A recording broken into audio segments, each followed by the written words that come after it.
नमस्कार, बहुत स्वागत है आपका हमारे इस खास कार्यक्रम दिल से में। और आज हमारे इस खास कार्यक्रम में बेहद खास मेहमान आए हैं हमारे साथ। इस वक्त हिंदी जवा दिलों की धड़कन, प्रेम को बहुत ही संवेदनशील तरीके से परोसने वाले एक ऐसे कवि, ऐसे शायर हैं प्रियांशु गजेंद्र जी, जो गीतकार के तौर पर अपनी छवि बना रहे हैं और पूरी दुनिया में विख्यात हैं। इनकी कविताओं में श्रृंगार का, प्यार का, हास्य का जो रंग है, उससे ज़्यादा मुझे जो पर्टिकुलरली पसंद है वो इनकी मिट्टी की सोंधी सुगंध और इनकी सिंपलिसिटी जो है, जो कविताओं के जरिए भी झलकती है। गांव का लड़पन झलकता है प्रियांशु जी आपकी कविताओं में, गीतों में, और साथ ही साथ संस्कृति की, धर्म की बात भी आप बड़ी खूबसूरती से करते हैं। बहुत स्वागत है सर आपका। धन्यवाद धन्यवाद। देवल आशीष सम्मान, गीत गंधर्व सम्मान, सृजन सम्मान, अवध श्री सम्मान, और हमारे इस कार्यक्रम का आगाज करने वाले कवि डॉक्टर विष्णु सक्सेना जो थे, उनके नाम से भी एक बड़ा सम्मान इन्हें हासिल है। और अगर मैं नाम गिनाऊंगा सम्मानों का तो बहुत लंबा वक्त बीत जाएगा जी। आपका मैं चाहूंगा कि जो मैंने, क्योंकि पहली जो कविता आपकी सुनी थी जिससे बड़ा प्रभावित हुआ था, कितने निर्मोही ऐसे सजन हो गए, जरा वो सुनाइए हमारे दर्शकों को। तो कविताएं तो पुरानी है, विरह के गीत बहुत सारे पहले ही गाए गए हैं, देखा होगा आपने। तेरी 2 टकिया की नौकरी में मेरा लाखों का सावन जाए। अब उसी बात को अगर नए तरीके से कहना, वो बड़े क्लिष्ट हैं और वो डर लगता है कि यार ये हम पढ़ेंगे तो कितने लोग समझेंगे, कितने लोग नहीं समझेंगे, हम पिट ना जाएं। एक बार मैं एक कवि सम्मेलन में गया था, तो एक बार मैंने पढ़ा, एक गीत था मेरा कि पर नयन बिन रूप का बाजार लेकर क्या करूंगा, तुम न हो पाए मेरे संसार।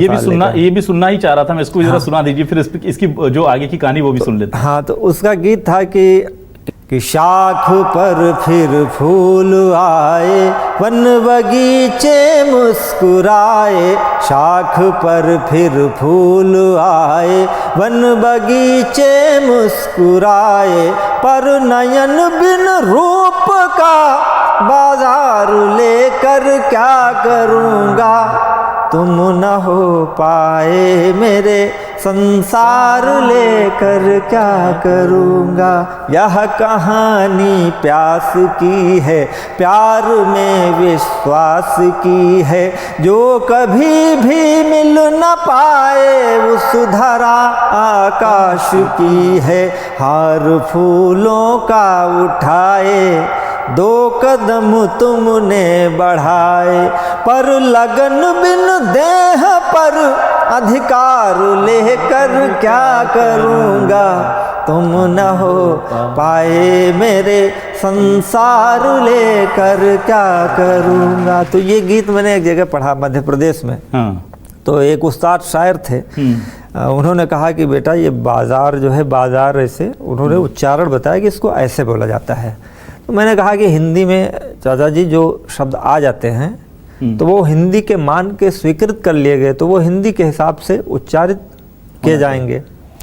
उन्होंने कहा कि लेकिन आपको करना चाहिए। तब से मैंने उनसे फिर ज़्यादा तो मैंने बहस नहीं करी, लेकिन तब से मैं ये कोशिश करता हूँ कि मैं शब्द ही न लाऊं, जो चीज़ मुझे नहीं पता है, जिसका ज्ञान मुझे नहीं है। और फिर हम कोई दिवालियाँ तो है नहीं, हमारी हिंदी इतनी समृद्ध खुद ही है कि हम क्यों किसी से उधार लें। बस यही कारण था कि आप मेरी रचनाओं में आप देखते होंगे, आपको कहीं भी बहुत मुश्किल से कहीं बहुत ज़रूरी हो गया तो रख देता हूँ, नहीं तो नहीं रखता मैं।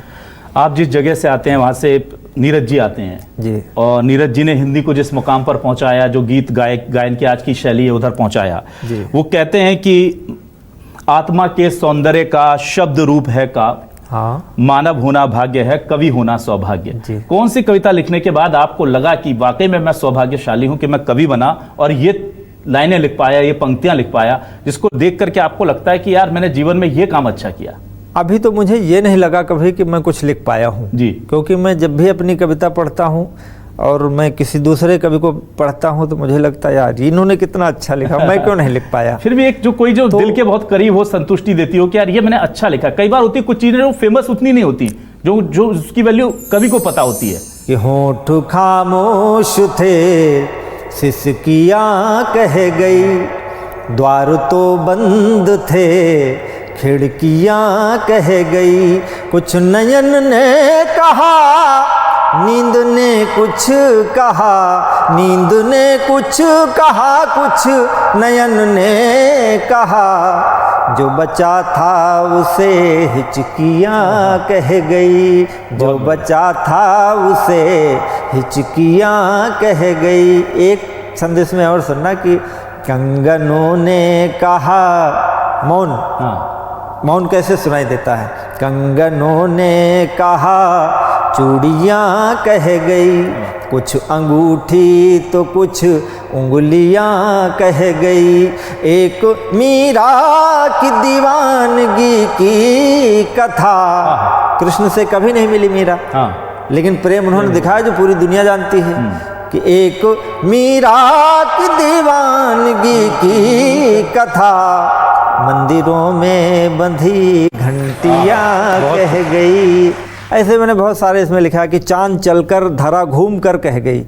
चांद चल रहा है, हाँ। धरती गुरुत्वाकर्षण में घूम रही। गुरुत्वाकर्षण क्या है? प्रेम है। प्रेम है। जो लोग प्रेम का विरोध करते हैं वो देखो दुनिया में कितनी खूबसूरत दुनिया है कि चांद चलकर धरा घूम कर कह गई, बावरी निर्झरा झूम कर कह गई, और जो कि ब्रह्मा नहीं कह सके वेद में, वह अहिल्या चरण चूम के कह गई। बहुत बढ़िया। भाई ब्रह्मा जी ने वेद लिखे, वेदों में सब कुछ लिखा है, लेकिन कहा कि उसमें आचरण का जो प्रभाव है, व्यवहार का प्रभाव जो है वो ज़्यादा पड़ता, बिल्कुल। बस यही है इसमें। लेकिन ये आनंद देती है कविता। मैं जब भी पढ़ता हूँ, अकेला होता हूँ तो गुनगुनाता रहता हूँ इसको। एक आपने जो सेल्फ कंपटीशन होता है या हमारे अंदर जो प्रतियोगिता की भावना होती है, उसको लेकर के बड़ी खूबसूरत बात कही है कि फूल को लगता है कि वो सबसे महान है, शूल को लगता है वो सबसे महान है। वो जो विरोधाभास दिखाया है, वो जो आपने द्वंद्व दिखाया है, जरा उसको सुनाइए दर्शकों को। है जो लोग सत्ता में होते हैं, पावर में होते हैं, क्षमता में होते हैं, उनको लगता है कि धरती को रौंद के चलेंगे, उन्हीं का सर्वाधिकार है। सड़कों पर मैं देखता हूँ छोटी छोटी बात के लिए गाड़ियाँ खड़ी करके मारपीट, ये सब चीज़ें हैं। आदमी एक क्षण भी नहीं सोचता है कि इस जीवन का कोई भरोसा नहीं है, अंत जो है सबका एक ही रास्ता है। तो मैंने उसमें फूल और कांटों का प्रतीक लिया कि फूल ने कहा कि सारे विश्व से महान हूँ मैं, कोमल शरीर है सुगंध मेरे साथ है। फूल ने कहा कि सारे विश्व से महान हूँ मैं, कोमल शरीर है सुगंध मेरे साथ है। शूल ने कहा कि हाथ तू लगा के देख मुझे, दिन में दिखेगा जैसे काली काली रात है। मूल ने कहा कि होश को संभाल बात कर, दोनों की ही जिंदगी व मौत मेरे हाथ है। तो धूल ने कहा कि व्यर्थ का गुमान क्यों करे तू, एक दिन सभी से मेरी होनी मुलाकात है। वाह। एक दिन सभी से मेरी होनी मुलाकात है। कोई कहीं भी हो, राजा हो, रजवाड़ा हो, सब वहीं आना है। बिल्कुल सही बात है। अब मुझे आप लास्ट में, चूंकि आपका ऐसी शैली है आपकी कि मन ही नहीं भरता, पर समय की चूंकि मर्यादा है, मुझे टॉप 3 आप कोई ऐसी कविताएं आपके कुछ उसके अंश सुनाइए जो इन दिनों बहुत डिमांड में है। आप जहां जाते हैं तो वहां पर आपसे कहा जाता है कि नहीं, ये तो आपको सुनानी ही पड़ेगी। अभी एक कैकेयी का मैंने गीत लिखा, भगवान राम पर मैं पढ़ता था, तो अभी कैकेयी, माता कैकेयी जो है, उनके बारे में रामचरितमानस में जो लिखा है, लोगों ने उनको ऐसा समझा कि कैकेयी, उस राम को वन दिया जाना है। देवताओं का आदेश है पहले से। वहाँ वन में केवट बैठा है गंगा के किनारे के, राम आवे तो चरण पखारे, उसको मालूम है, वरदान मिला कि आएंगे। शबरी बैठी है बेर लिए कि उसके गुरु बता के गए कि आएंगे, और राम यहाँ राजा बनने जा रहे हैं। अब राम को वन कौन भेजे? जो भेजे वो सदियों तक गालियाँ खाए जी। ये दुस्साहस किया कैकेयी ने अपना चरित्र गिरा करके और राम को वन भेजा ताकि लोक कल्याण हो। तो मैंने उसको वो गीत लिखा, वो भी एक बड़ा अच्छा है, अभी सुनाता हूँ कि पतिव्रत से ऊंचा राष्ट्र धर्म, नारी समझे यह सहज मर्म। वह भरत जननी वह देव प्रिया, सब सोच समझ कर रही कर्म। वह देव विजयनी कैकेयी, वह देव विजयनी कैकेयी, दुविधा में अश्रु बहाए। निर्णय लेना है कठिन, राम राजा हो या बन जाए। वह देव विजयनी कैकेयी, गंगा तट पर केवट बैठा होगा दर्शन अभिलाषा में। राहें सुग्रीव देखता ही होगा प्रतिदिन इस आशा में। संहार करेंगे रामचंद्र इस नीच अधर्मी बालिका, रावण भी सोच रहा होगा, उद्धार करें प्रभु पापी का। उन सब की चाह मरे मुझसे, उन सब की चाह मरे मुझसे, या फिर ममता मर जाए। निर्णय लेना है कठिन, राम राजा हो या बन जाए। तो ये कविता थी। ऐसे ही बहुत सारी कविताएं हैं। एक कविता और कर्ण पर मैंने लिखी। कर्ण से जब कुंती गई और पूछा कि तुम पांडवों की तरफ से युद्ध करो, तुम्हारे भाई हैं। उसने कहा कि अभी तक कहाँ थी आप, अब दुर्योधन को वचन दे चुका हूँ। कुंती कहती है कि तुम्हारी उंगलियां देखो हमारी मिलती हैं और तुम बड़े भाई हो सब कुछ। तो कर्ण कहता है कि नहीं मैं तो मेरी माँ राधा है। तो कुंती कहती है कि फिर तुम हो कौन ये बताओ, अगर मेरे पुत्र नहीं हो तो वो कहता है कि मैं कौन हूँ। जलते सूरज का ताप हूँ मैं, ऋषि दुर्वासा का शाप हूँ मैं। वरदान नहीं जीवन मेरा, मेरा जीवन वरदान नहीं, जीवन का पश्चाताप हूँ मैं सूत पुत्र राधेय कर्ण, क्षत्रिय होकर हूँ शूद्र वर्ण। मैं हूँ अभिशाप विधाता का, मैं हूँ अभिशाप विधाता का, मेरी अनकही कहानी कुरुकुल की है महारानी, मेरी माँ है राधा रानी, कुरुकुल की है महारानी।